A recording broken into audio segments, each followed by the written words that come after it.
So with AI now, and this isn't super applicable to like average contractors who are just cranking out their business, but it will become increasingly capable and involved in your lives as you over the coming months and years.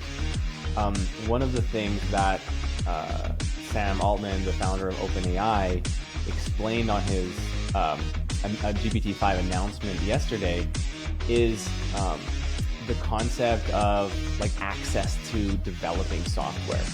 And previously, if you wanted to build a software, it would take years and hundreds of thousands of dollars, if not millions of dollars, to create a really good piece of software. Now, in like literally 3 minutes on stage, they created, as an example, a language app like Duolingo with 3 different games in it and flashcards and interactive games that you could use for free, and it created in 3 minutes to teach his girlfriend how to speak French. And so what this is creating is basically unlimited access to software, but as AI continues to develop and we become more powered by AI, you still need these fundamentals. Complete jobs on time, on budget, consistently. Do you have clean job sites?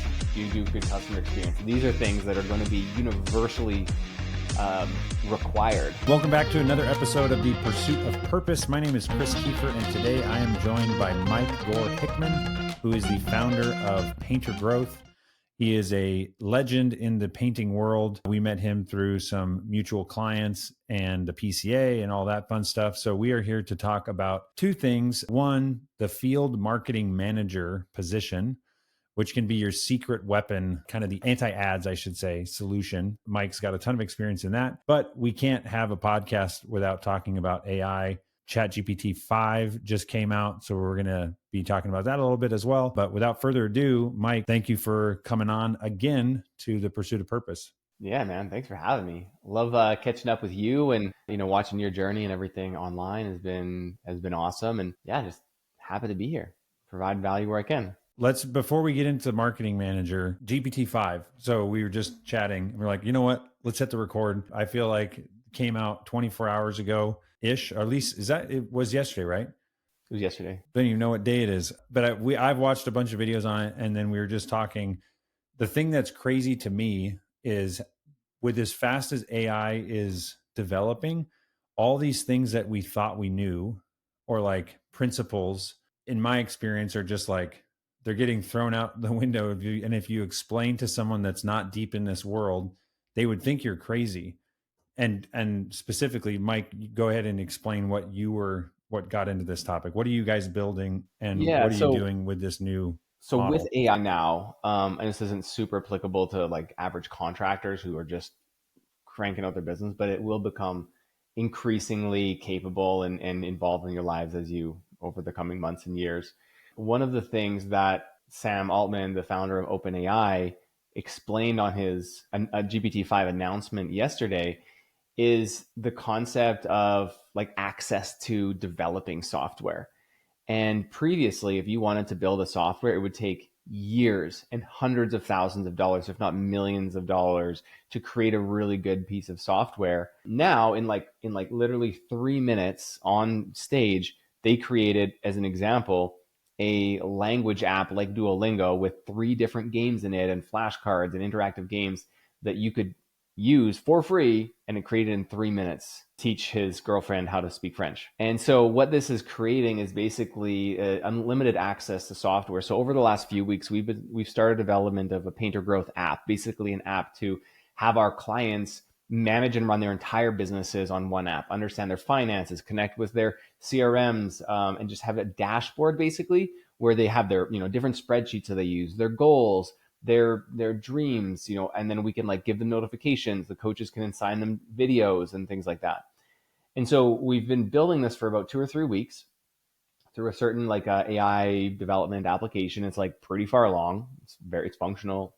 We're working on like getting the videos enabled and stuff like that. But after the demonstration yesterday, I was like, man, we just got to like start over and try again with GPT-5, because like what it might take us, like we're thinking 90 days. Maybe we can now, if we start over with GPT-5, like maybe we can do it in 14 days, right? Like, and then so when we were talking just before, which is why I wanted to like bring this live, because in space travel, random sideline, there's this paradox, and I did just Google it after I thought of it here. It's called the space travel paradox, and the concept here is, okay, say we want to start interstellar travel. This is, who knew we were going to talk about this, right? Say we want to fly to like the nearest star, like Proxima Centauri or whatever, right? It's like 3 light years away. It's going to take us 400 years at 1% the speed of light. Okay, so that's like the calculation, or so, something like that. And so to do that, you need like a generation ship, you need hundreds of people and this big thing. And it is technically possible. It's going to be very difficult. Now imagine if you're on this ship traveling at 1% of the speed of light, which is very fast. We've never gotten anything close to that fast before, right? And 200 years into your travel, you're like a second or third generation person on the ship, a civilization there for 100 years, right? Have you heard this paradox No, before? I haven't. But this, So, yeah. so that paradox is, when do you decide to actually shoot the rocket? Because you might be sending people that in a ship that's going to get passed in 50 years or 100 years. Mm. Back to AI, people are like, how does this apply to my painting business? I don't really know. But like back to AI, it's like, when do you get started on some of these big projects? If like in a month from now, a new model gets released and turns your time into 10%. This morning I was on a client coaching call. We do a Friday office hours, or I host a Friday office hours with our clients. And we were talking about takeoffs. And there's companies like Toggle.ai and different AI, companies and contractors that will do your commercial takeoffs for you, calculate your square footage, your windows, your baseboards, your walls, things like that. We had a client send me a takeoff for a new residential construction home, and we put it into GPT-5, and it didn't do actually great. We went to like a custom GPT that someone had created within GPT-5 or in GPT-4 that's now using the GPT-5 model, and pumped it in. 3 minutes later, we had like 90% of the takeoff done. No Total.ai, no additional software. It literally, you can do it on the free model. And it's just replacing so many things so quickly. Total, they got started 3 years ago and they're doing really good, feeling really great about it. And I know the guys there, love them, great people. But like as a model, they're going to get passed unless they can really figure out how to create Add that some value sort of other discrepancy. value. Yeah. For $20 a month, you get ChatGPT Pro, right? Like almost unlimited usage. What is this? The commoditization of technology and AI is just, it's here, and it is as dumb as it's ever going to be. Yeah. No, I completely agree. I was going to say that I hadn't heard that space paradox before, but I can like tangibly feel that exact, like we have these discussions on, we still at Boolean have never built our own software. We just find the best softwares and then integrate them. And there's this fear that I have of building one, which is summed up in what you just said. Cause I'm like, why would I invest? Even if like right now we're like, oh my gosh, we could develop a software in a tenth of the time that you could 4 years ago. And I'm like, yeah, what if we, get started on it and 6 months from now, it's essentially useless or all just done inside of ChatGPT or some large language model. And that's the part that's like, I feel like shifting this back to like painting or just the average person, I would consider myself, slightly above average in the world of AI just because I'm trying super aggressively to stay caught up and I still feel behind. But then you have the large percentage of the population that they're not watching the OpenAI live stream of GPT-5, and they're not testing and playing around with it every day. And that's where I feel like, because it's going so fast, I am fighting daily, and I'm still like subtly, there's the thought of just like, this is just like ridiculous. I just need to like go for a walk for 3 months and come back and just then get an update on what's going on, because it feels like stuff is changing so fast. And I think the average painting owner is just like, I'm going to put my head in the sand, because it's like a full-time job trying to understand what it can do today that it couldn't do yesterday. Yeah, and I think that that's like, chasing that is a never-ending task that's going to leave you disappointed. Because I even feel that. I was a couple of weeks ago. I did a call with Brandon Vaughn of Hirebus, who's one of the smartest people I know, and I feel like I'm like using AI pretty good. And so we hop on a call together, and he like shows me what he's doing with AI, and I'm like, wow, I feel like a kindergartner. And I feel like we use it pretty good, and I'm teaching people how to use it at our level, and then I come in and I get absolutely leveled. And then I'll be like scrolling reels on Instagram, and then I'll see some reel come by where someone just says a completely level above that, like, You know, have you heard of? I said it briefly. Have you heard of N8N? Probably use that a lot. So I'm just starting to dip my toes into N8N, which for those who don't know is like an advanced AI powered Zapier that can do way more than Zapier can do.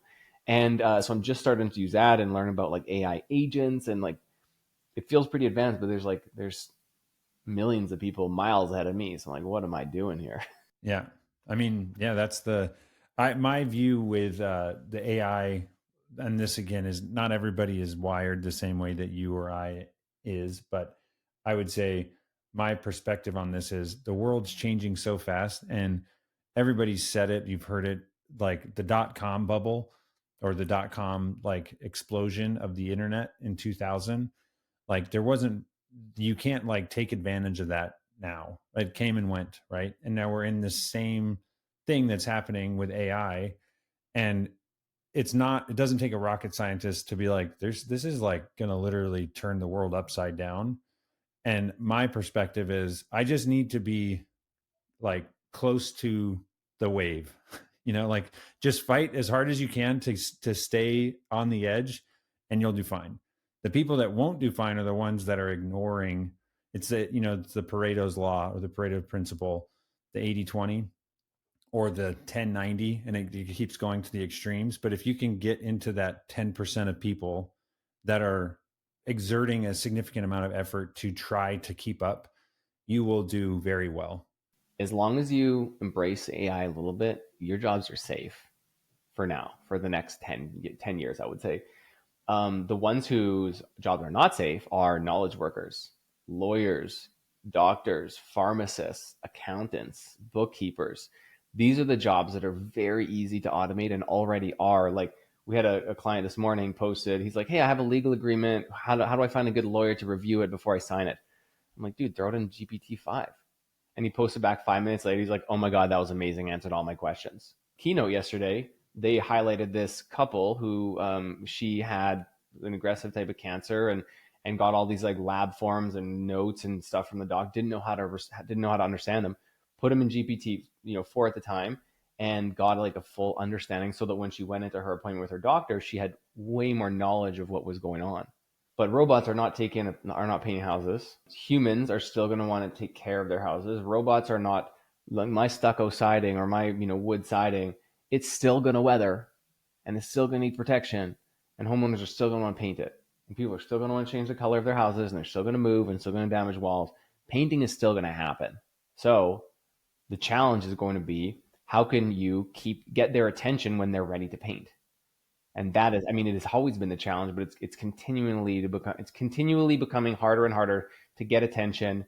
And I think people are flocking to the trades as well. Like I've heard many of the Gen Zs and the Gen whatever, the new younger kids, they see the writing on the wall because they're grown up in the tech generation, the AI generation. They don't know life without AI now, and they're seeing that they don't need to be a knowledge, but they want job security, and they Yeah. can find that in the trades. Yeah, I'm just looking up on my phone. I saw a friend post the top 40 occupations with the highest AI applicability, meaning they're going to get replaced. And it's things like interpreters and translators, that's top of the list. Sales representatives of services, writers, authors, obviously, telephone operators, brokerage clerks. It's just like when you go down the list, there's 40 different ones here. Web developers, data scientists. But yeah, it's all, and those are the ones that are likely just going away, right? There's every job is going to be affected by it. But yeah, I think it's wild. But if you can be Any like a web developer and you can help people at a different level for sort of like total new cost levels. Yeah. Like you can help someone create a website, beautiful website with them in one day, where maybe they don't want to spend that day, but you charge them $500 Yeah. instead of the $20,000 it might have originally cost to build that website.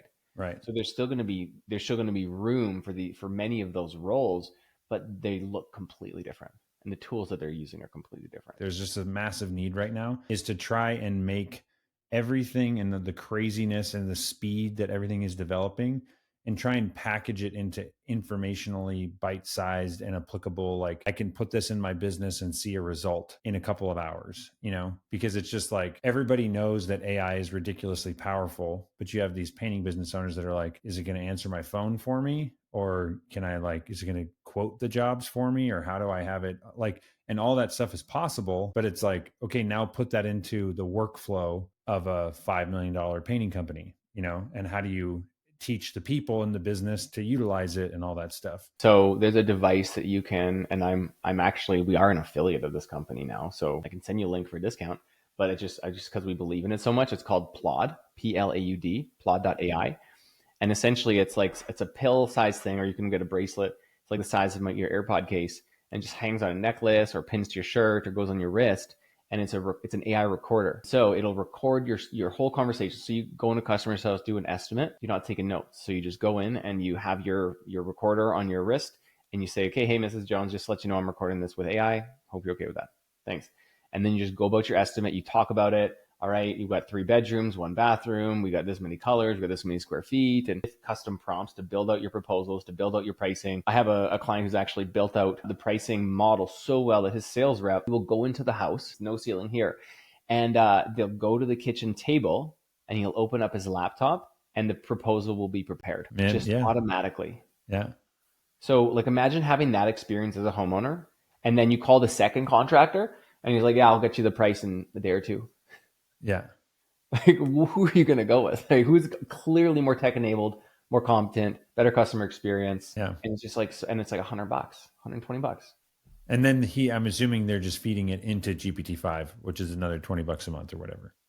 So Plod, you just pay for the Plod subscription, and they use their own backend. It's probably powered by the API on GPT, which is now going to be. But do you build all of those things in Plod? I'm assuming there's still like an N8N or some connector, because Plod isn't like, how are you building your custom GPT to spit out They the have. pricing? I'm not super familiar with their platform, but what he's told me is they have rules that you can set up, right? So they have rules and outputs that you can customize. So it doesn't use the N8N like it could. I'm sure you could make it even better by enabling it like that. But you just set up the rules. This is an estimate. You hit go, and then it listens. And It's awesome. Yeah. It's like that's the type of thing where I think that a lot of these, well, there's 2 things that are going to happen. One is it's getting very easy to make any app. So I can spin up an app very quickly. But the other thing that's happening is a lot of apps are just going to get replaced, just like you mentioned with Toggle or any of the, like an estimating app.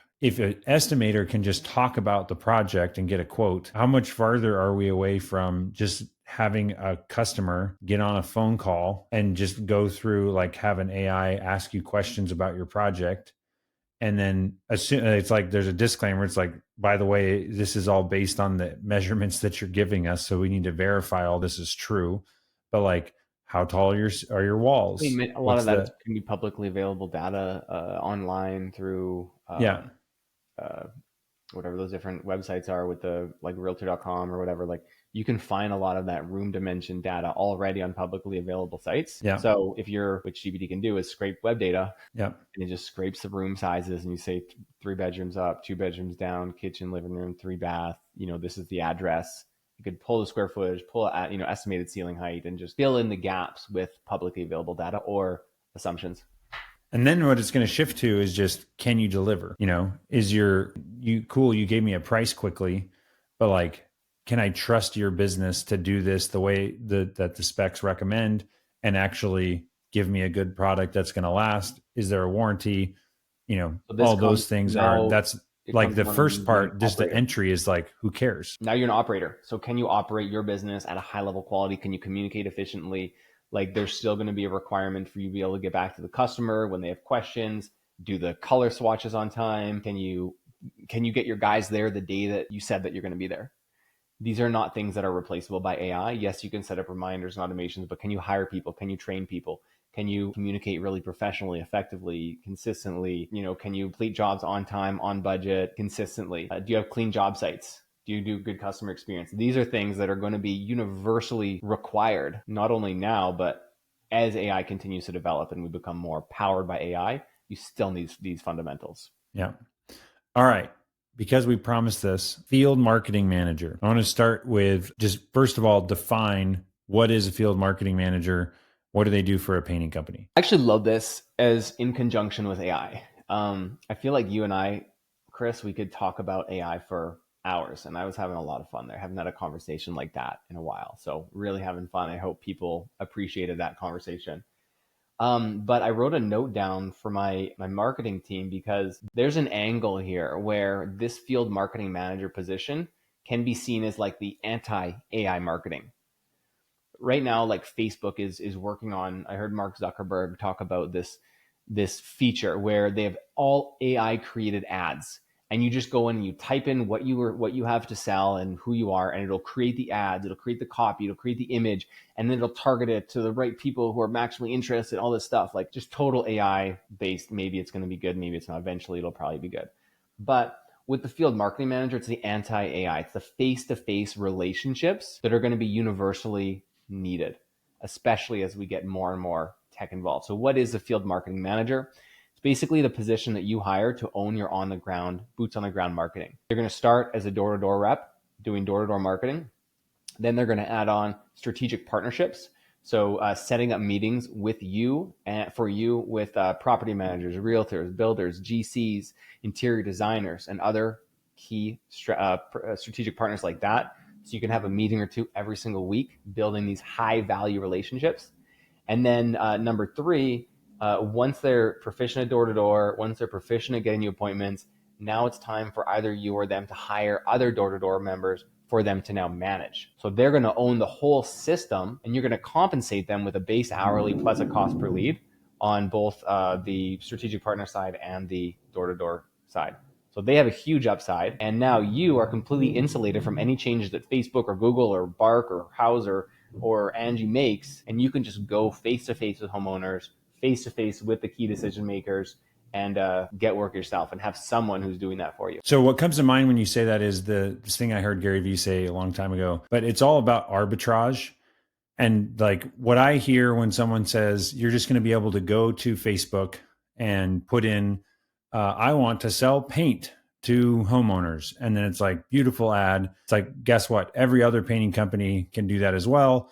And by the way, a painting company that started yesterday that doesn't know what the hell they're doing versus the one that's been around from 10 years, they can all play the same game now. So what AI is doing is it's eliminating the edge that a really smart marketer or a sophisticated marketing department or a marketing company that's working for an established painting company, that's going away. And so in my mind, I'm like, really what's going to happen on Facebook is the market is just going to determine what they're willing to pay for a lead, right? So maybe it's $200, $250, whatever it is. And that's going to fluctuate throughout the year. So now you have other ways to generate leads. Field marketing or door to door is one of those. And it's like, guess what? It's a little bit harder, right? You can't just like send somebody out and start knocking on doors and do well, but you can set up a system and a process and have scripts and teach people. And when you have a high functioning door to door team, you're going to be able to get leads for a lot less than what Facebook can give you, because I don't have to do anything to get the leads from Facebook except pay whatever amount the market sets is the price that a given area is going to pay. So field marketing in my mind is like the game. It's the place that AI hasn't touched yet. Or, I mean, I don't know if there's eventually robots that are going around it or whatever, but I feel like it's personalizing, just like you're saying. And you could stand out because I look professional, my hair's cut, I'm talking competently about painting. And as humans, we're just going to start seeing all these ads and everything is like very polished and super professional. And I've heard Hermosi and Cody Sanchez talk about this recently, that it's like the rawness. So for a while, like the highly produced ads and the really polished marketing content and everything is what people were after. And now it's like, I just want to know like who you are and just like raw. That's why long form podcasts and stuff do well, is because there's less filtering than the reel or whatever. Did you watch the Super Bowl last year? Yeah. Did you see Kanye West ad? The Kanye West ad? No. He did an ad on the Super Bowl, and it was a vertical video filmed from his phone where he just like looks at his phone, talks about whatever, and said the call to action, which was his website, and like a new Yeezy line or whatever. And did the best of all the ads. It was the best, 100%. It absolutely crushed. And there's like other, Budweiser spending like tens of millions of dollars on their production of their ad, and then Kanye just comes in with a vertical video that he sent in from his iPhone. I But mean, people want that. People want that raw realness now. And even us, like last year, I tried to create a really highly produced video sales letter. And like I paid this big fancy copywriter to write it. And I went to a studio and got like studio time and got lights and this editor that like crushed it with all these amazing animations. And I put it out there and we ran traffic to it. And it got like 5% the conversion of our standard, which was just me talking behind my computer. mm, Like it bombed. It cost me over $20,000. Not even kidding, for one video. mm, And we ran it for 2 weeks. We're like, no, we got to pull it. yeah, it's a bummer. I mean, yeah, it's just people want to, it's harder to believe. Like all I've seen that B-roll over the top of reels and stuff is now just like terrible because everything you can get B-roll for anything. It's amazing to know that like it's so cheap to get B-roll now. Bad news is everybody has B-roll and nobody cares to see it anymore. Well, all the B-roll that we use are B-rolls of our events. Right. So we have like, contractors actually together with me and my coaches, and we're all wearing our shirts. And it's like, AI hasn't quite gotten that level of nuance, I think. Yeah. But we use our own B-roll of our own events, and we've done shoots at job sites and stuff like that. The job site stuff probably a little easier to create, but yeah, the stuff at our events is pretty fun. So with this field marketing manager, what's like the misconceptions that maybe they've heard of this before, or like what do you feel like you're teaching painters the most about? So it's really everything, because there's so many questions that people have when it comes to bringing on this role. It's a role that they've never thought about before. So it's basically starting from scratch. So everything from teaching them, the role, what is it? How do you pay them? Who do you look for? How do you recruit for them? How do you interview? What types of questions do you ask? What types of, what type of person are you looking for? All the way to hiring, 1099 or W-2, how do you pay them? How do you motivate them? How do you incentivize them? How do you, do all those little details? Then onboarding, what do you need to train them with before you get them started? What do you teach them first? What do you teach them second? How do you get them results? How do you know that they're working? How do you, do all of these things? How do you make sure they don't quit? And then we get to the time where it's adding new things. How do you get them to set up really good strategic partnership? The spreadsheets that you use to track their results and their pay and the cash that you get from it. So making sure that you have a positive return on investment. Because it's not, it's definitely not a set and forget it like an AI powered ad manager. It's going to require time and focus and energy from you or someone on your team. But the cool thing is once it's set up, this position can completely change your life. So we had a client, he's actually on our call this morning. He was on his way to drop off a pack of crumble cookies to a property manager who just sent him a $50,000 project because of the relationship his field marketing manager initiated. This is like the strategic partners is kind of like whale hunting. Like, no, you're not going to get every single one, but maybe you'll get 1 out of 10, right? And that one might be worth $100,000 a year. Yeah, we have a client that has a relationship with. I mean, this is their entire business. Is they have a relationship with a property management company that manages a bunch of apartments. And it's multiple, so this is their niche. But just saying, like they're in one market in the country, so this is an opportunity for any other painting company to go after as well. But they basically have contracts in place for these apartment turnovers. So it's it's like cheap quality paint. They just need it done fast. And the most important thing is like, if the client moves out on the 8th, can you get in there on the 9th? Or maybe you can get in there on the evening of the 8th and we can show the apartment on the 9th and get someone in there on the 10th.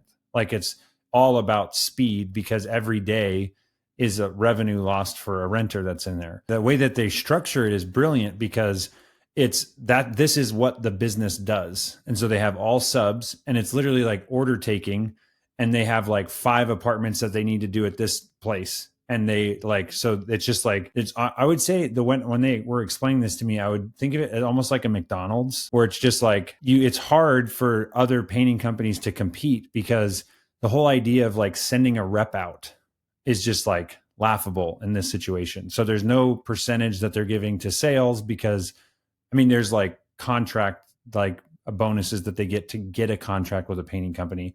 But I would say, if I'm not mistaken, this is in line with the field marketing manager kind of looking for opportunities like this, where it's like, how can I get a whale, and especially one that's a recurring whale, right? That you can continue to go back to for more. But again, it's not like that's better or worse. It's just an opportunity that's out there for someone to take. You're close. I would say yes in the recurring, and the commercial repaints, yes, are great. That example in particular are like turn and burns, and most contractors don't love turn and burns because they don't want to have to deal with that setup, quick turnaround, don't care about quality, just get in and out as fast as you can. And also they're typically really low revenue. So they might pay $250 for a repaint. And one painter at the end of the day, if he goes in and he just like cranks out the flat white on the trim and the baseboards and everything, gets in and out in 5 hours, like, okay, that works for a single, man show or a two-man crew, but it doesn't work. It doesn't work for most businesses who want to hit like an $85 to $90 an hour charge rate. Yeah, and this is like an $8 million painting company in a big metro area. So they've figured, and this is all they do. But it's a business model that they built around it almost by accident. But anyways, that's the point, is that that's a, like, let's say it's not the turn and burn, like extreme low end stuff, but it's the opportunities of I'm assuming there's some hunting for commercial stuff, but also you can use field marketing to go after residential, like, hey, we're painting a house in your neighborhood, just wanted to come by and see if you've gotten a quote recently or if you need that. So like realtors on, like, if you close on your house and your realtor recommends a painter, what are the chances that you're going to at least call them for a quote? Probably pretty high, right? And if you're a property manager, if you're a property manager and you're managing many properties and you have like an exterior of a strip mall that needs to get painted, like, you need a painter. Most property managers have a painter until that painter screws up, and then you have an opportunity to get in. So that's why I need many of these relationships going, because hey, we're in the painting industry. Painters are going to screw up. So let's be the rebound girl waiting until that painter screws up, which they inevitably will. Yeah. Yeah. What tools or softwares do you? I've heard of Sales Rabbit. We have a client that uses that. Are you a fan of any other tools to make the field marketing more trackable or simplify it at all? Sales Rabbit's great. They are, however, a little bit pricey for your average contractor just getting started with only one or two reps. What we just recommend is Strava. So get the free plan on Strava and have your marketing people, your marketing manager, send you a screenshot, or just you can subscribe to their activity feed in Strava. And so you'll be able to see their route, see which streets they went on, what houses they went to, what areas they went to. And I'm just thinking about automations as I'm talking to you. I bet there's a way with N8N and ChatGPT to take a Strava feed and add it to an aggregated map so that you could like overlay them and see everywhere that you've gone. You should build that. That would be cool. That would be cool. I bet you. I wonder if it all comes down to the connectivity of, can Strava, or does Strava give you map activity? Yep, would be cool though.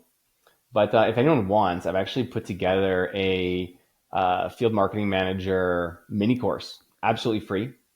I can send you the link, and you can just include it underneath. Is that the easiest way?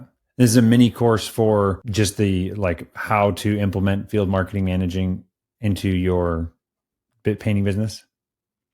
Exactly. Everything that you need to know about it. Definition of the role, the recruiting ads, interview questions, a work agreement, a full hour session I go just talking about the role, different trainings and downloads and stuff. So really everything you need to know to get started with this role, which is now what I'm going to call the anti-AI marketing. Yeah. What's the I like that, as the, basically, in the world of AI, you need to have a marketing solution that's not dependent on AI. Yep, you do. Anything else in the world of field marketing managing, or like a caution, like don't do this, or biggest mistake or frequent pitfalls? The biggest mistake is people thinking that they're above it, or their business is too big, or they're too small, or they have some sort of other excuse, or their area doesn't work, or there's too many gated communities, or they're too rural. There's a way to make it work anywhere. It's just about you figuring it out in your area. Like, sure, use chat to help, ask questions and figure it out if you want, but just like think through it. How can you make this real work? Take the mini course that I have, go through it and think, how can I get this to work in my area? And there's just so much value in this position, whether you're, just getting started or you're a $5 million painting business. I would argue that the value is even more for you if you're a bigger business, because you have the resources to scale that position quickly instead of having to cash flow it. But yeah, like, definitely don't be scared of it. Jump in. One hire can change your business completely. Awesome. Well, Mike, if someone wants to, so we'll put the link in the description down below for the marketing manager. As someone just is curious to learn more about Painter Growth or you, what's your preferred method of contact for that? Shoot me a personal email. Yeah, shoot me an email. I'll get back to you. Mike@paintergrowth.com. Tell me about your situation. Give me your phone number and I'll give you a shout. And question I ask everybody, this is just for fun. So 3 book recommendations. I don't know if you remember the ones you gave last time, but I do not. So we'll see how much your book preferences have changed. Sure. So number one, one book that we're recommending right now around the horn is The E-Myth. So definitely good to get started with learning about your business. Also, maybe one that would also go hand in hand with The E-Myth right now is the Russell Brunson's The 10-Hour Work Week. Actually, I'm gonna rescind that one, and I'm instead going to say Buy Back Your Time by Dan Martell. So Buy Back Your Time, Dan Martell, incredible book. If you feel too busy all of the time, it's going to help you think more systemized, not just about your business, but also about your personal life. Your personal life has a ton of opportunity to systemize and delegate. And then for a third book, yeah, maybe 10-hour. Is it 10-hour work week? 2-hour work 4-hour work week? 4-hour work. Tim 4-hour work Ferriss? week. That's a good one. Yeah. Again, just in the thought of simplifying, systemizing, scaling, these will give great foundations to any business owner who's really trying to just become more professional and more efficient with their time. Awesome. And movie recommendation? Oh man, I haven't watched a movie in years. Literally. TV show recommendation? I haven't watched this movie yet, but I'm going to watch it with my daughter. I guess it's all the craze right now. K-pop Demon Hunters. K-pop Demon Hunters? She's 6 and she's all about it, and she's never even seen it. So I'll recommend that before even having watched it. So if you have a 6-year-old, check it out. Well, Mike, this was fun. Thank you again for coming on and chatting. Always a fun conversation. And yeah, we'll put all the links down below. And the rest of you, until next time. Thank you so much for listening. My name is Chris Kiefer, and my mission is to champion the relentless pursuit of purpose. And what that means to me is to be an example, a champion, someone that is in the trenches, working and showing and winning and trying and failing in how to pursue a deeper and more meaningful life with the people that I love, with my kids, with my friends, with our family, and also just be a champion and example of entrepreneurship and following my passion and doing what I believe I'm called to on this earth. And so if that inspires you in some way, please share this episode. If you want, like, subscribe, share, whatever, do all the stuff. It means the world to me to get this message and get these guests that I have out there. And if you're interested in any of the book recommendations or looking up other episodes, the movie list, you can visit my website, chriskiefer.com, for all the details on the show, and also check out the Boolean review software, as well as the Boolean automation consulting company that I own for home service businesses. So thank you so much, and we'll see you on the next episode.